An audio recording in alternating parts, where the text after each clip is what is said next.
Será que a geração Millennium deu errado? Será que a Gen Z que vai salvar o mundo? Será que quem veio atrás da gente pegou a última rapa do tacho? É isso que a gente vai conversar hoje aqui nesse episódio do Presley Cast. Meu nome é Presley, eu sou economista e mestre em economia e você está no Presley Cast.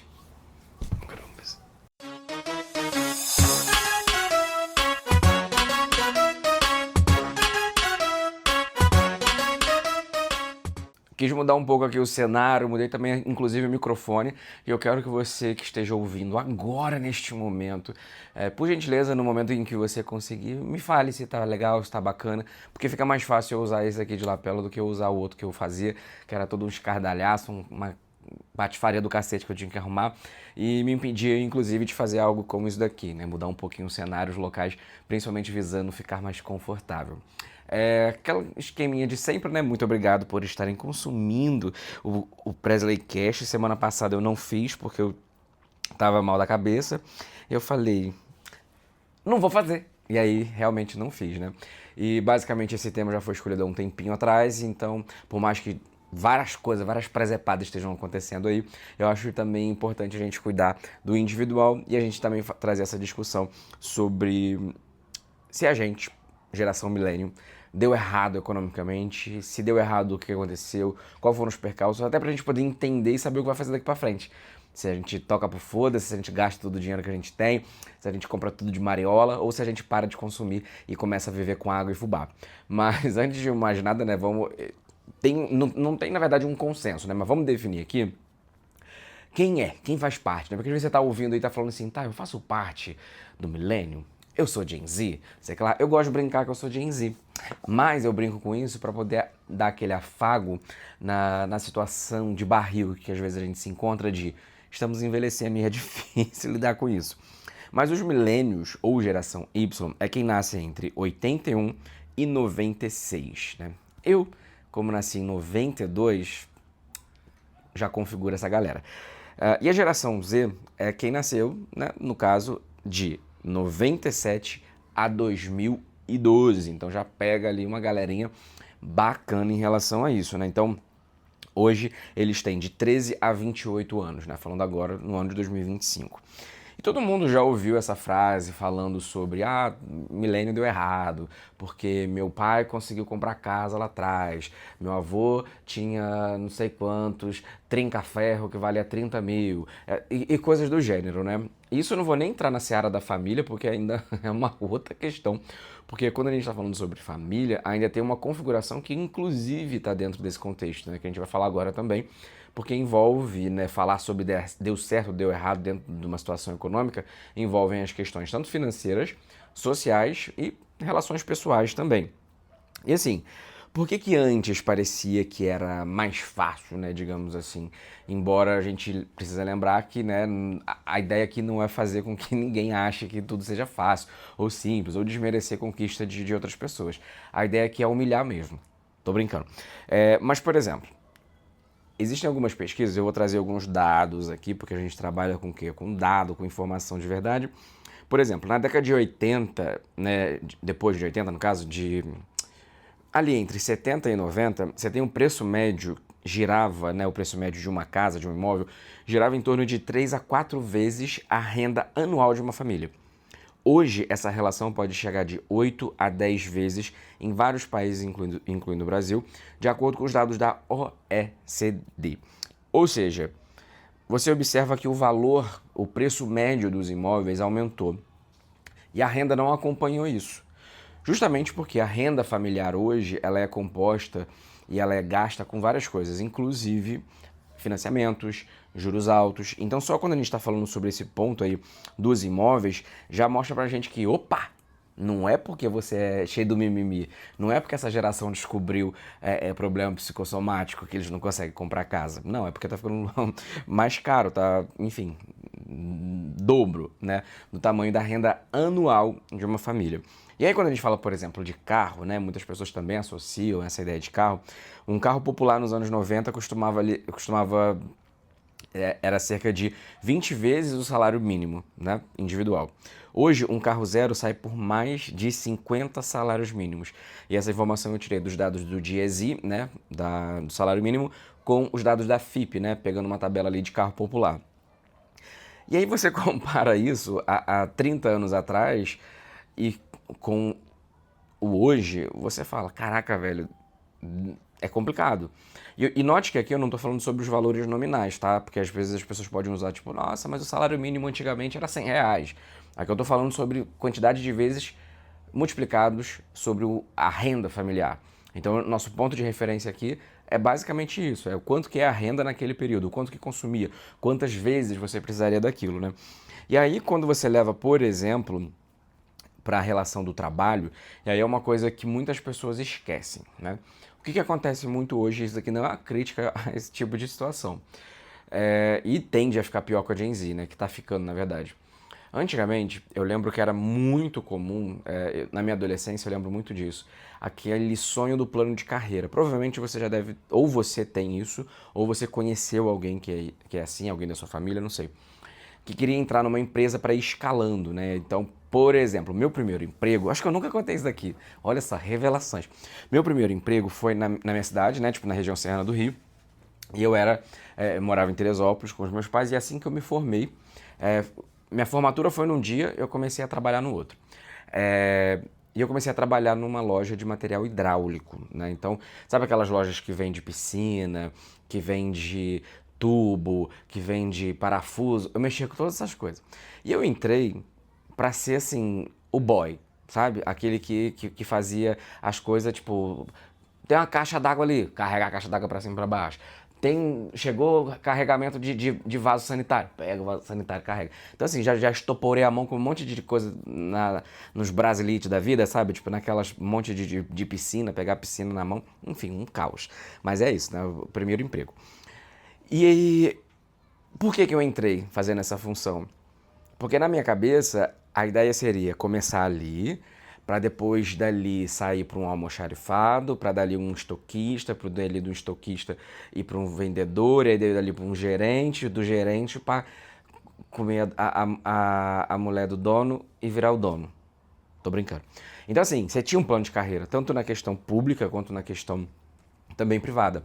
Hoje é um pouco diferente. Você tem uma rotatividade muito grande e você não consegue ter mais esse tempo de espera. Porque antigamente, para você subir num cargo, dependendo da empresa, demoraria 2, 3, 4 anos.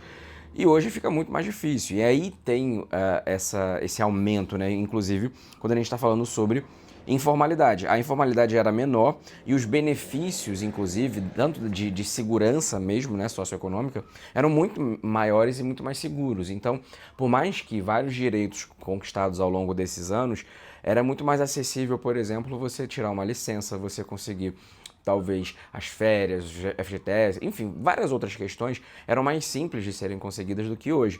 Então, quando você junta um cenário de informalidade e de uma grande quantidade de pessoas indo para a geração autônoma, né? A pejotização, por exemplo, né? Tipo, a galera tá fazendo trabalho de CLT como PJ, então assim, cadê a coerência, né? Mas enfim, né? Por que agora ficou mais difícil, né? Então a gente tentei trazer aqui a concepção de como que era no passado, né? Falei que era mais fácil? Não falei que era mais fácil. Falei que as condições eram diferentes e as contas, o quanto que cada um, né, precisava despender do próprio salário para fazer outras coisas era maior.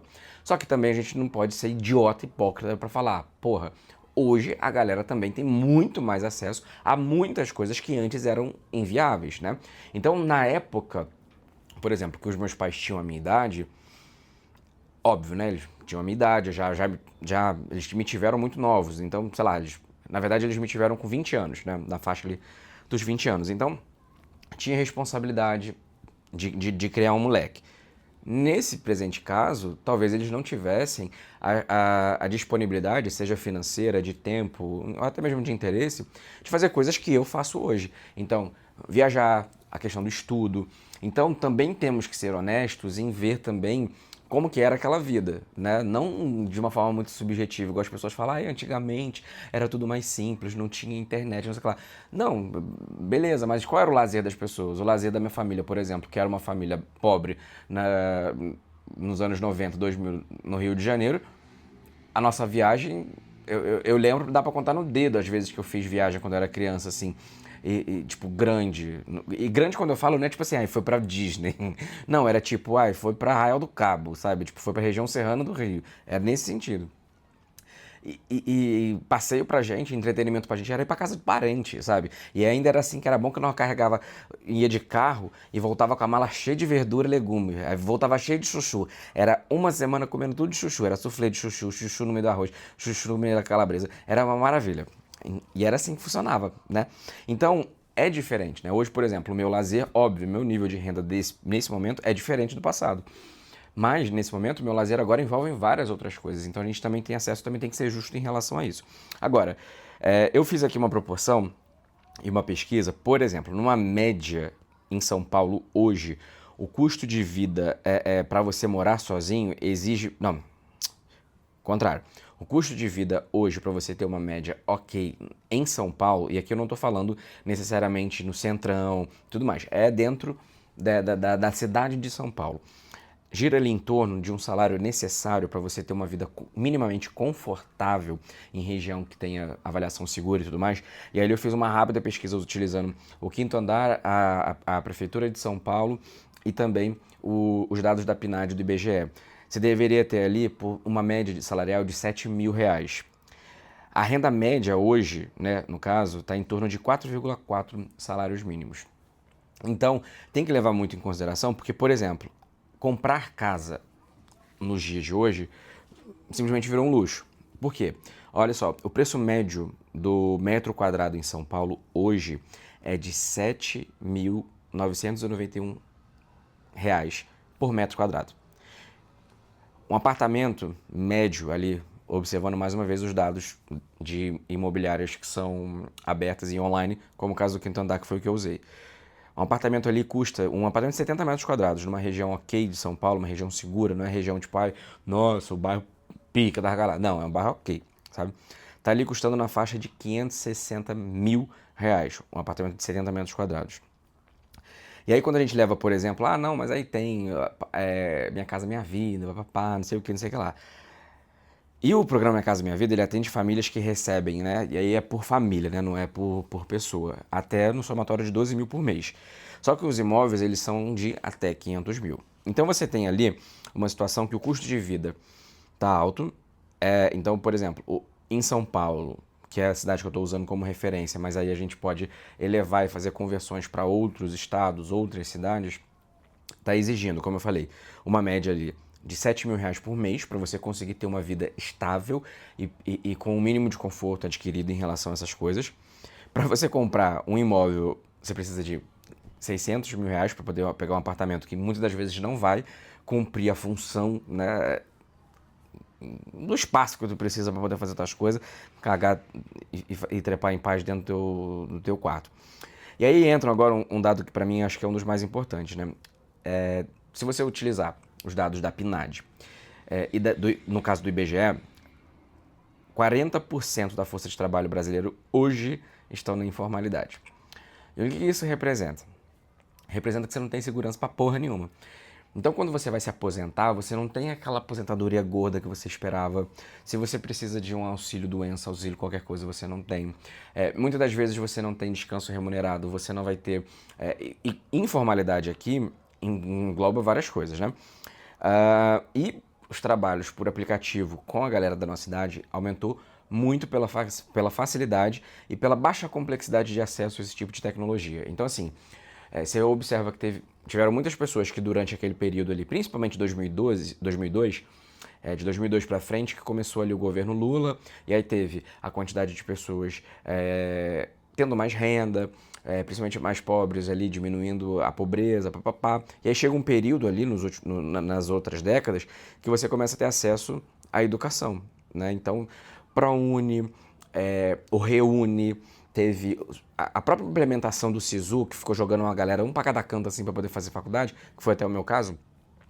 Todos esses programas feitos ali naquele período no governo Lula e tudo mais, aumentou muito a quantidade de pessoas trabalhando, estudando, na verdade, em curso superior. Isso é muito bom, tá? Antes que você fale assim, nossa, mas será que isso é um problema? Não, muito bom. Só que um dos problemas e uma das maiores críticas que eu tenho ao governo Lula naquele período, né, porque agora também tem outras, é o que? Você cria uma quantidade muito grande de pessoas que estão sendo qualificadas, e aí você tem aquela velha história do tipo, vou ali embaixo, ali, balanço aquela árvore ali, balanço uma bananeira, cai 8 advogados, 13 administradores, 5 dentistas e 43 médicos. E aí você fala, tá, como é que eu vou empregar essa galera toda? Então um dos erros está aí. Você não criou um ambiente favorável para essa galera que está sendo fortemente escoada agora, né? Porque basicamente e aí vem aquele meme, não estou só estou reproduzindo, tá? Não estou falando que é isso que eu acredito, né, e tudo mais. Mas me desculpe caso seja a situação de alguém, mas é aquela situação do tipo, a pessoa que fez engenharia para trabalhar dirigindo carro de aplicativo. E isso é muito comum, basicamente porque lá atrás não foi investido nessa política de absorção, sabe, de mão de obra. E aí agora, quando você tem nesse período de 2020 para frente, né, e aí pega o período da pandemia e tudo mais, a revolução do home office, que as pessoas conseguem trabalhar de outros estados, até fora do país, aumentou muito a quantidade de pessoas com contrato PJ. E quando você contrata a pessoa com PJ, principalmente quando você contrata ela numa escala CLT, você fica totalmente desprotegido de muita coisa. Então você junta desde o motorista de aplicativo que está se expondo a diversos perigos para poder, seja para poder entregar alguém, né, na sua casa ou para entregar uma refeição, essa pessoa, quanto a pessoa que está na informalidade ali, se ela não cuidar dos próprios benefícios, dos próprios cuidados socioeconômicos, ela tá lascada. E a gente não teve essa educação lá atrás, né? Então você tem aí uma quantidade muito grande de pessoas hoje que, primeiro, não sabem lidar com as finanças delas, então não conseguem se resolver, bater, né, de forma mais central. E além disso, ainda conseguem fazer, conseguem fazer não, né? Ainda não conseguem fazer, na verdade, essa questão de fazer seu preparo. Então, a aposentadoria fica negligenciado, a reserva de emergência, que naturalmente seria o caso da FGTS, também fica negligenciado e por aí vai.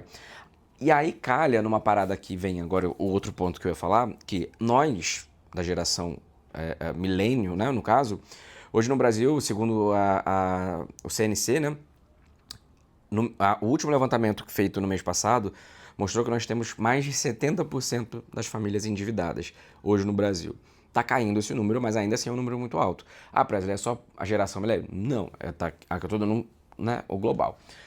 E por que o endividamento é muito grande hoje? Porque primeiro que você tem um sistema financeiro completamente assim, abocanhado, com as bocas de caçapa deste tamanho para poder esperar o quê? Você se lascar, estourar o teu cartão, estourar o teu carnê da Casa Bahia, que nem existe mais. Então assim, fora isso, você tem uns juros extremamente absurdos, que são altos e são aquela ideia de contrapor. Aí, tipo, você aumenta de levinho em levinho o teu salário, mas a taxa de juros arrebenta com qualquer blusinha da Renner que tu deixar de pagar um mês, vira 4 conjuntos de terno e gravata da Zara. Então, assim, é complexo porque você tem o custo do crédito muito caro. Então, naquele período, era muito mais fácil, e aí fazendo uma comparação, por exemplo, com a geração Z, a geração Z ganha hoje menos e acumula mais dívidas e tem taxa de inadimplência maior que os milênios. Isso porque, né, quando tinham, no caso, a mesma idade. Isso porque nós crescemos num período em que o endividamento ele era meio que como se fosse, como é que eu posso dizer? Era como se fosse uma vergonha, um vexame, sabe? Você ter dívida, você ser endividado. Não que, ai, nossa, ter dívida é uma maravilha. Se bem que assim, gente, vamos falar a verdade, pouco foda-se também.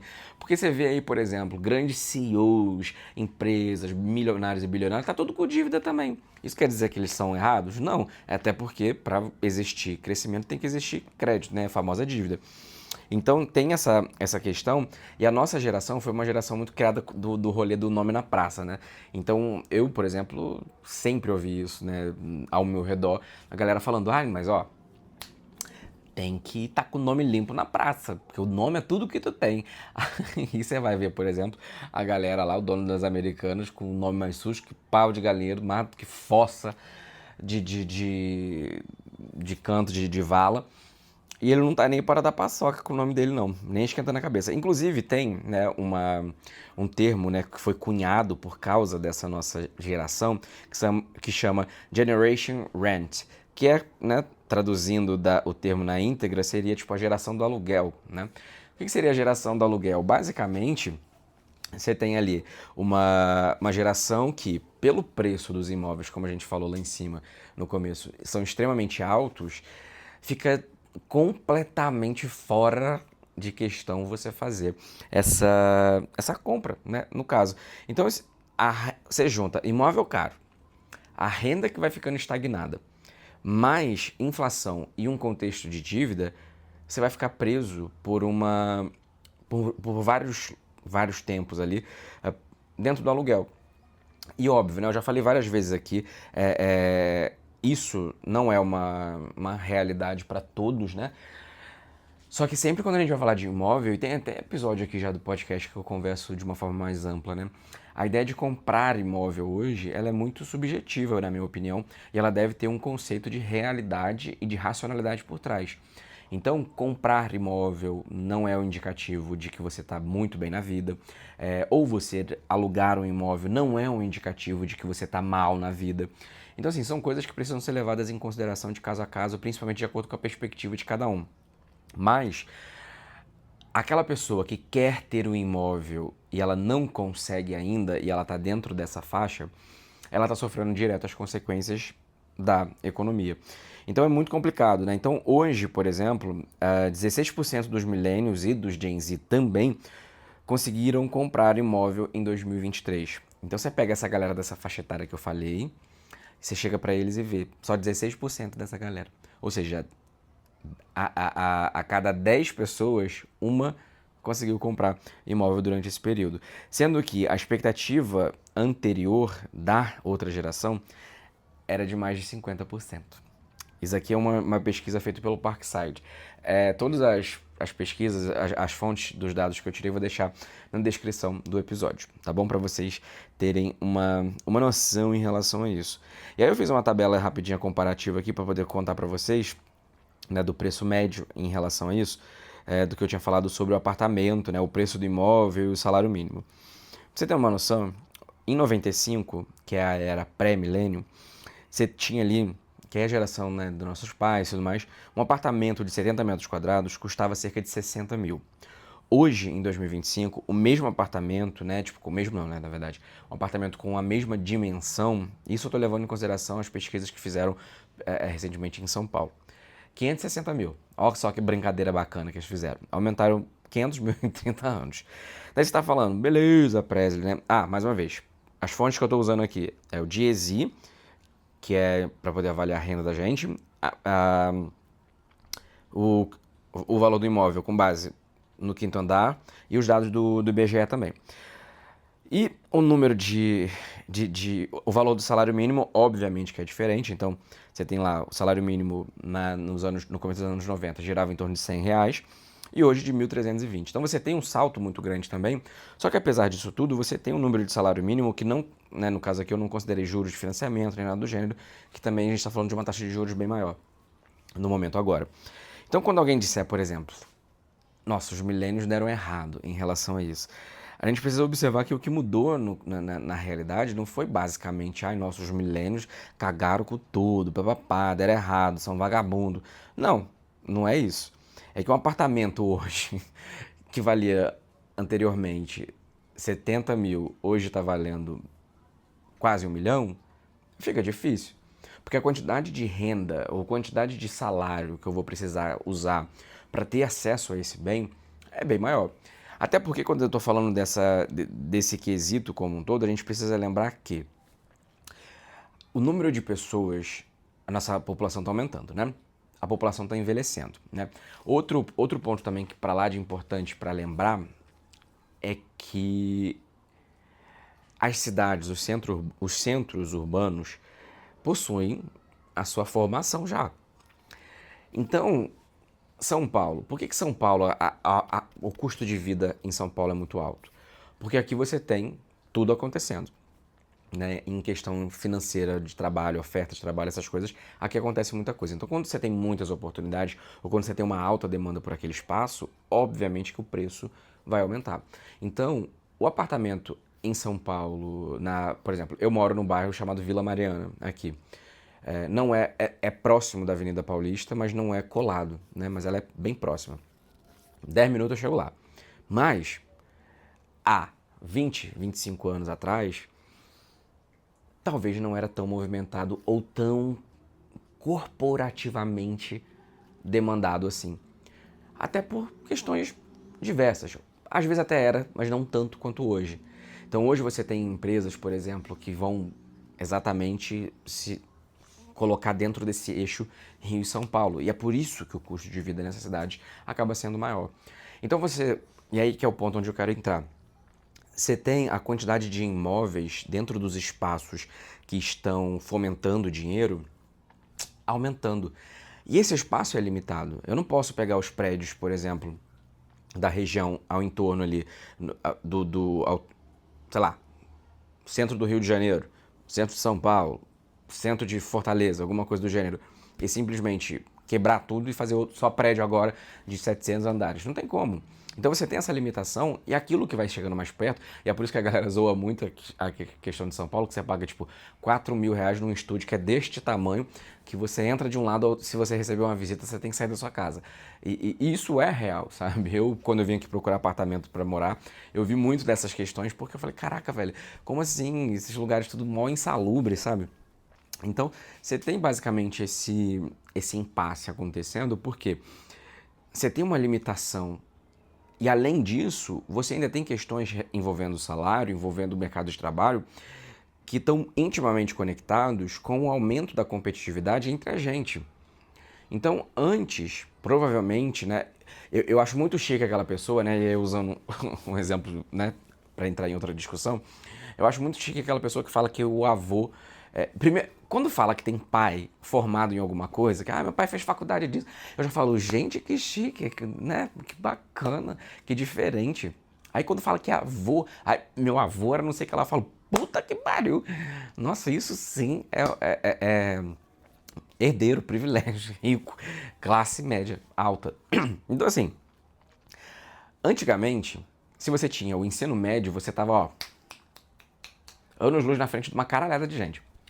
Se você tivesse um curso de informática, meu amor, você ia arrumar fácil emprego de assistente administrativo, um trabalho no banco, ia ter ali o seu VR, ó, garantido, que era o sonho daquela pessoa que era pobre, estava ali naquela fase ali dos anos 2000, que estava começando a engatear ali nos 20 e poucos anos ali, sabe? Um sonho. Hoje você tem que ter faculdade, pós, inglês, espanhol, inteligência artificial, saber plantar bananeira e, ainda por cima, inteligência emocional. E dependendo da situação, você ainda tem que ter disponibilidade para viajar, disponibilidade de horário. E quando você é PJ, você tem que ficar lambendo a bola daquela... né? Então, assim, você aumenta a exigência de formação. Presley, então a gente tem que voltar a ter menos educação? Não, a questão não é essa. Mas quando a gente está falando desse cenário, a competitividade exige que nós trabalhemos mais e que a gente se profissionalize mais e principalmente de uma forma muito mais afunilada.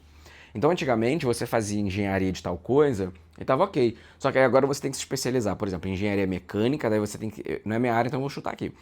Daí você tem que ter pós-graduação em engenharia mecânica de industrializados. Aí depois você tem que fazer um intensivo de calota.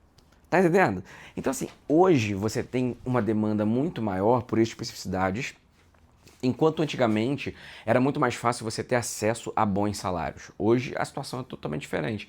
Então, quando você tem uma especialização, quando você tem... É igual a questão até mesmo das ciências da saúde, né? Então, hoje você tem que ter a residência, você tem que ter o congresso, você tem que ter não sei o que lá, você tem que ter especialização de tal coisa.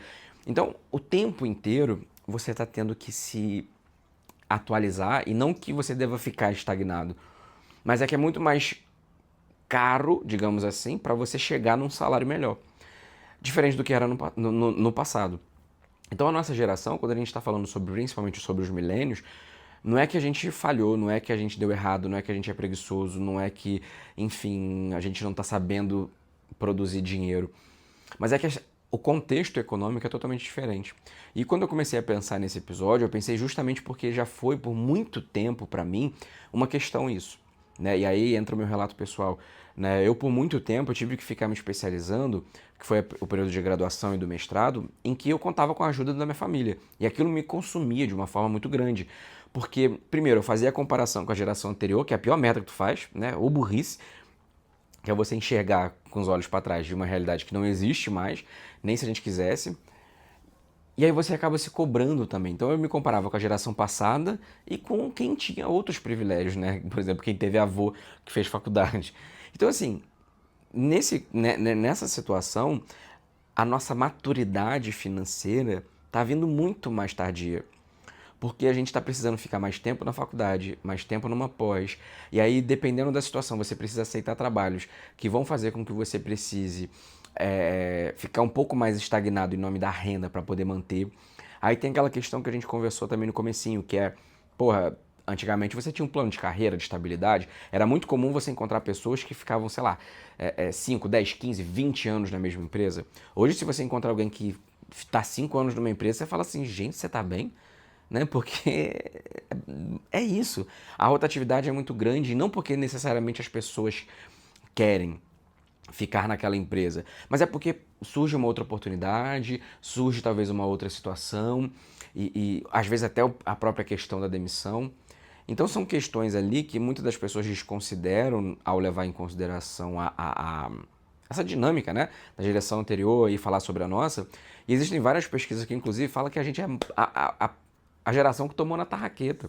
Porque a gente pegou o período de crise e o período que a crise mais afetava as nossas economias individuais, as economias pessoais, e não somente as economias, não somente a economia como todo, né, no âmbito macro. Né? Então, o que seria isso? Né? Traduzindo de uma forma um pouco mais simples. Tudo que tange os nossos interesses pessoais, hoje são muito mais afetados pelas crises econômicas que nós temos hoje, pelas variações, do que há 20, 30 anos atrás. Porque demorava para chegar em relação a isso. E eu acho que, inclusive, a própria questão da inteligência artificial agora, a questão das inserções das tecnologias ao longo do tempo, também contribuem para fazer com que esse processo seja mais difícil. Porque, querendo ou não, você tem um aumento exponencial tanto de dificuldades, tanto de facilidades e tudo mais, quanto também de dificuldades para se manter dentro de uma questão. Porque hoje você tem uma quantidade muito alta de variações e de oscilações na economia que, por exemplo, jogam o desemprego para o alto. E aí quando você tem um desemprego, né, alto, muitas pessoas sem emprego, você acaba diminuindo o valor do salário que é preciso ser pago. Então o que acontece? Você chega lá para aquela pessoa que está desempregada e fala, pô, eu tenho uma pessoa que está trabalhando ali na função que você quer, e ela recebe R$ 2.000. Se aceita 1.800, a pessoa que está desesperada para trabalhar, ela vai esquecer que tem esses R$ 200.000, que tem esses R$ 200 ali.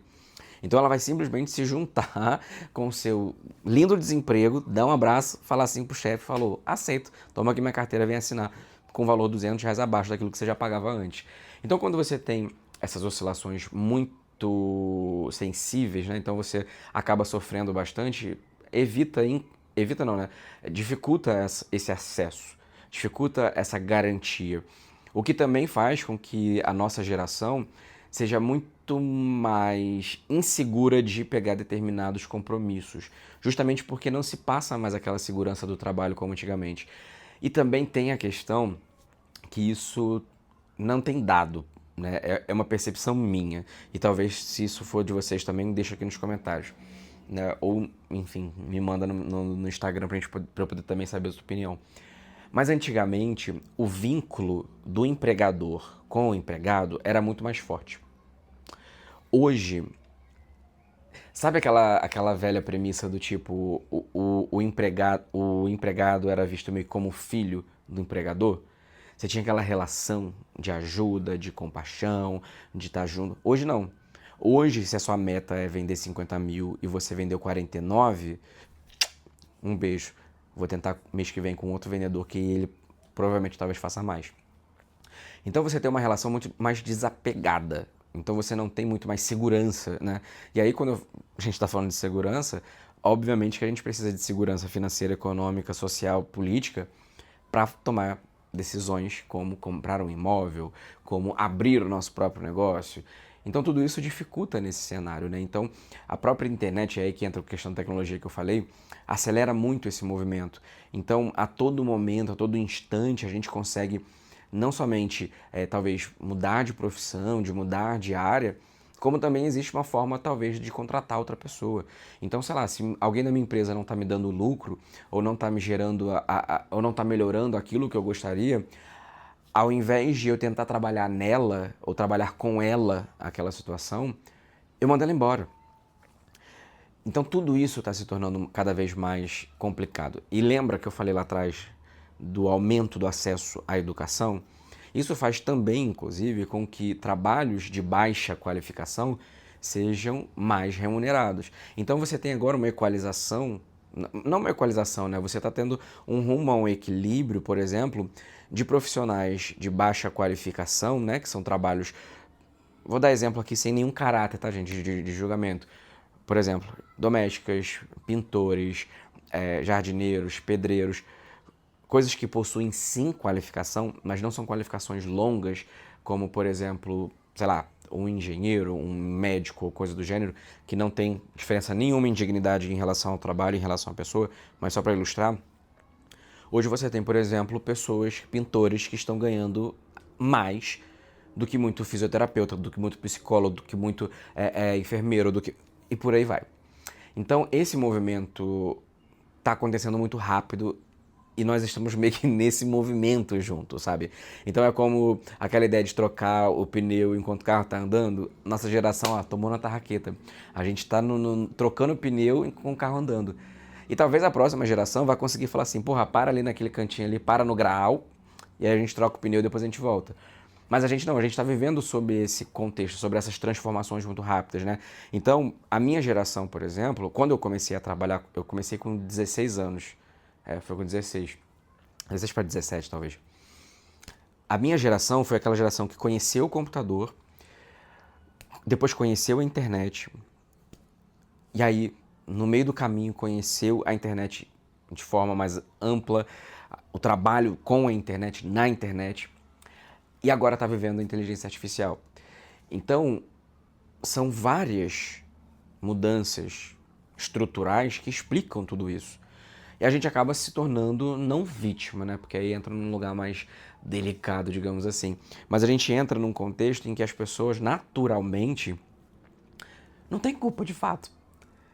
E aí você pode estar se perguntando, tá, mas eu faço o quê? Sento, choro, tomo uma cachaça braba? Não. É uma questão de recalcular a rota. E o que eu falei, né, lá atrás, na minha experiência pessoal. Há uns anos atrás, eu ainda precisava de uma ajuda, eu precisava disso, eu não conseguia conquistar as coisas que eu queria, mas eu estava me espelhando em coisas que eu não precisava, coisas que não faziam mais sentido. Então, o que eu precisei fazer naquele momento? Dar um passo para trás. E esse passo para trás é na minha expectativa quanto às coisas que eu precisava, as coisas que eu queria, as coisas que talvez fariam sentido para mim como objetivo naquela idade. E como hoje nós estamos tendo acesso a essas paradas de uma maneira muito mais tardia. Só que essa cobrança vem hoje. Então você fala, porra, eu achava que quando eu tivesse... Tem aquele meme, né? Quando eu tivesse 30 anos eu estaria com filho, com casa, com não sei o que, não sei o que lá. Só que hoje é muito mais complexo. E assim, para você criar um filho hoje é muito caro. E a gente acaba pensando nisso porque já é difícil pra gente, às vezes, manter nossa renda, manter as nossas coisas, conquistar nosso espaço, conquistar, trabalhar, papá. Daí a gente fala, tá, botar uma criança agora eu tô fudido. Tá entendendo? E antigamente não era tanto assim, né? E aí, óbvio, né? A gente precisa analisar cada objetivo de vida, cada recorte, cada lugar, né, dentro desse grande fazendão com Wi-Fi chamado Brasil que a gente está alocado. Então não é tão simples como, né, chupar a manga. A gente precisa também fazer essas distinções. Só que quando a gente olha por uma ótica de que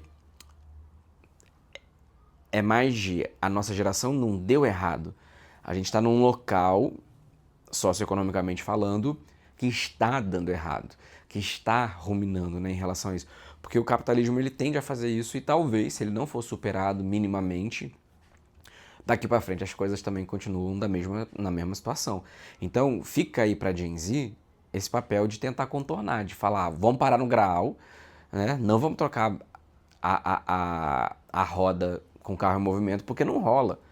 E é isso que a nossa geração está fazendo. A gente está vivendo, a gente está aprendendo que tem que cuidar de saúde mental, a gente está vivendo a transformação de pessoas que, no meu caso, por exemplo, que cresceu no mundo analógico, mas agora tudo é digital, tudo é dentro da internet, então a gente precisa também se realocar aqui dentro, das questões de cobranças pessoais e profissionais, e principalmente de um cenário que não é tão favorável para entregar para a gente aqueles sonhos na idade que a gente queria. Então talvez a gente tenha ali um gap daquilo que a nossa família, os nossos pais, os nossos avós conquistaram aos 25, talvez a gente só vai ter no 35. E aí que tá, é lidar com essa transformação da sociedade e da nossa economia como um todo da maneira mais leve que a gente consiga.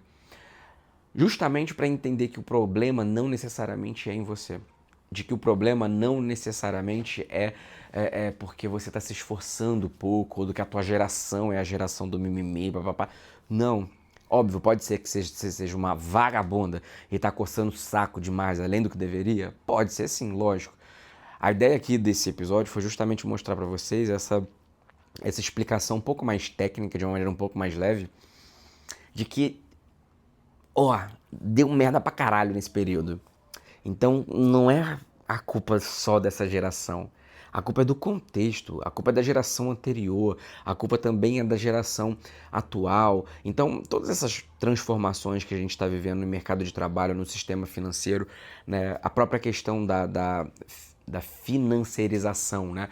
Então, sei lá, quando eu cresci, a ideia de ter uma conta em banco, fazer depósito em caixa, não sei o que lá, e depois, quem diria, depois de 10 anos, eu posso fazer investimento morando lá em Xique-Xique, na Bahia, fazer investimento na Rico, na XP, na C6 Bank, que tem sede aqui em São Paulo. Então, tudo isso acaba transformando bastante o cenário. E se a gente não cuidar tanto dessa questão de saúde mental, né? E é por isso, esse que é o ponto principal aqui, que eu tô falando sobre isso por ser Setembro Amarelo também, porque se a gente não cuidar disso, acaba se tornando basicamente um gatilho para muita ansiedade, depressão, coisas para lá de ruins envolvendo saúde mental. Porque 12 a cada 10 dentistas, tô brincando. Mas assim, boa parte dos meus amigos, das pessoas com quem eu convivo, vocês que eu ouço aí do outro lado, vivem exatamente algum tipo de frustração nessa galera dos milênios. De uma frustração guiado exatamente por não conquistar as coisas que a mesma geração teve. Então, talvez, se os nossos pais, os nossos avós estivessem hoje nesse contexto, eles realizariam a mesma coisa, estariam no mesmo lugar que a gente ou até mais atrás. Então, é entender qual é o local do mundo, qual é o local dessa estrada que a gente está sendo colocado e entender que, por exemplo, em determinado momento dessa via, dessa estrada, vai ter mais pedra, vai ter mais buraco, outro momento vai ter um quebra-mola. E é isso.